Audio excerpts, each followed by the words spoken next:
predating Christianity and Judaism. Justin Martyr, one of the first Christian historians and defenders, wrote, "When we say that he, Jesus Christ, our teacher, was produced without sexual union, was crucified and died and rose again, and ascended into heaven, we propound nothing different from what you believe regarding those who you esteem sons of Jupiter." In a different writing, Justin Martyr said, "He was born of a virgin, except this in common with what you believe of Perseus." It's obvious that Justin and other early Christians knew how similar Christianity was to the pagan religions. However, Justin had a solution. As far as he was concerned, the devil did it. The devil had the foresight to come before Christ and create his characteristics in the pagan world. Fundamentalist Christianity, fascinating. These people actually believe the world is 12,000 years old. Swear to God. I actually asked one of these guys, okay, dinosaur fossils. He says, dinosaur fossils? God put those here to test our faith.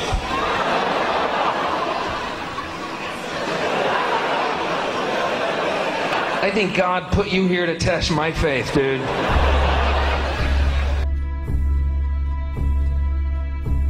The Bible is nothing more than an astrotheological literary hybrid, just like nearly all religious myths before it. In fact, the aspect of transference of one character's attributes to a new character can be found within the book itself. In the Old Testament, there is the story of Joseph. Joseph was a prototype for Jesus. Joseph was born of a miracle birth. Jesus was born of a miracle birth. Joseph was of 12 brothers. Jesus had 12 disciples. Joseph was sold for 20 pieces of silver. Jesus was sold for 30 pieces of silver. Brother Judah suggests the sale of Joseph. Disciple Judas suggests the sale of Jesus. Joseph began his work at the age of 30. Jesus began his work at the age of 30. The parallels go on and on. Furthermore, is there any non-biblical historical evidence of any person living with the name Jesus, the son of Mary, who traveled about with 12 followers, healing people and the like? There are numerous historians who lived in and around the Mediterranean, either during or soon after the assumed life of Jesus. How many of these historians document this figure? Not one. However, to be fair, that doesn't mean defenders of the historical Jesus haven't claimed the contrary. 4 historians are typically referenced to justify Jesus' existence. Pliny the Younger, Suetonius, and Tacitus are the first 3. Each one of their entries consists of only a few sentences at best, and only refer to Christus or the Christ, which in fact is not a name but a title. It means the Anointed One. The 4th source is Josephus, and this source has been proven to be a forgery for hundreds of years.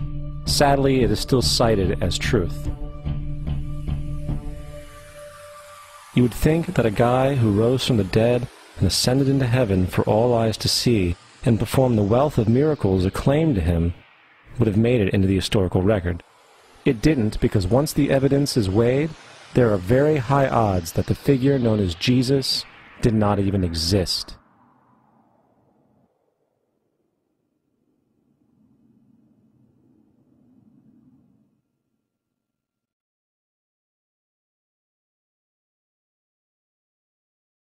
We don't want to be unkind, but we want to be factual. We don't want to cause hurt feelings, but we want to be academically correct in what we understand and know to be true. Christianity just is not based on truth. We find that Christianity was in fact nothing more than a Roman story, developed politically. The reality is, Jesus was the solar deity of the Gnostic Christian sect, and like all other pagan gods, he was a mythical figure. It was the political establishment that sought to historize the Jesus figure for social control.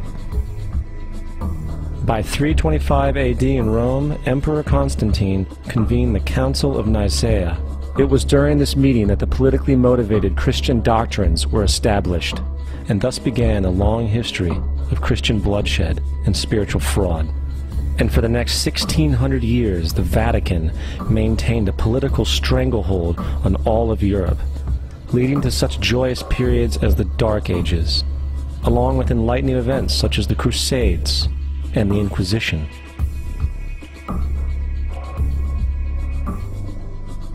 Christianity, along with all other theistic belief systems, is the fraud of the age. It serves to detach the species from the natural world, and likewise each other. It supports blind submission to authority.